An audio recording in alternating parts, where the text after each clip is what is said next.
Chapter 15. The Ghost Detective. Climbing up a coal chute was not something Stella had ever imagined herself doing. However, right now, the new Lady Saxby was doing just that. Following the chimney sweep out of the cellar, Soot lit the way with his ghostly glow, pointing out where all the bricks that jutted out were, that she could use to hold on to. The ghost knew every nook and cranny of Saxby's Hall, endless networks of tunnels. The chute was used to deliver bags of coal down to the cellar, where it was stored before it was used in all the fireplaces in Saxby Hall.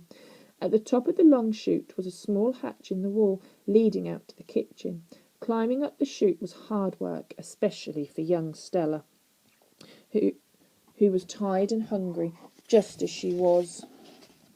Making good progress, her fingers slipped on a piece of damp brickwork.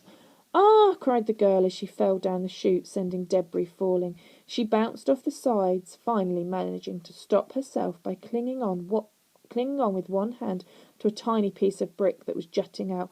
"Don't look down, my lady!" shouted Soot from above. Stella couldn't help herself. Immediately she looked down and saw how far up she still was. If she lost her grip, she would drop like a stone, and no doubt break both her legs. "I can't do this any more," she shouted up in frustration. "Yes, you can, my lady. Don't look down." "I am not looking down," she protested. "Reach for that next piece of brick. It's just up to your left. I am going to fall."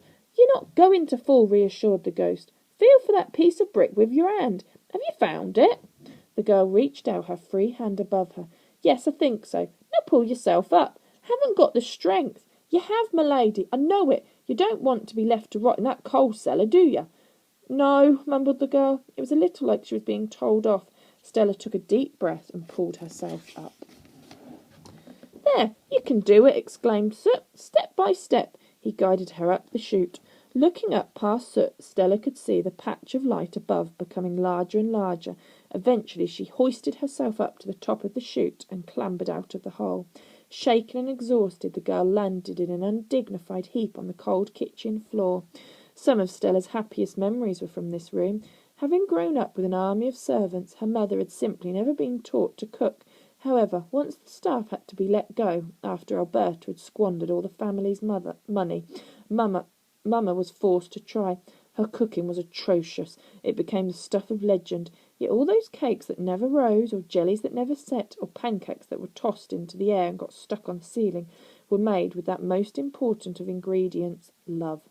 The young Stella would help her mother in the kitchen. Together they would make scones for Papa, his absolute favourite. Even though they would come out of the oven looking like gargoyles, once the scones had been heaped high with huge dollops of clotted cream and raspberry jam, they were absolutely yummy. When her parents were alive, the kitchen had always been such a happy place. Sadly now, like so much of the house, it had become deserted. Sitting on the floor together, Stella told her new friend all about the events that led up to her being locked in the coal cellar. How she had been in a terrible car crash that cost her parents their lives, a crash she had no memory of whatsoever. How she had been in a coma for months. How her Aunt Alberta trying to keep her captive in the house. How the evil woman was desperate to find the deeds to Saxby Hall, so Stella would have to sign everything over to her. How, if she did that, she feared for her life. Who knows what wickedness her aunt had in store for her.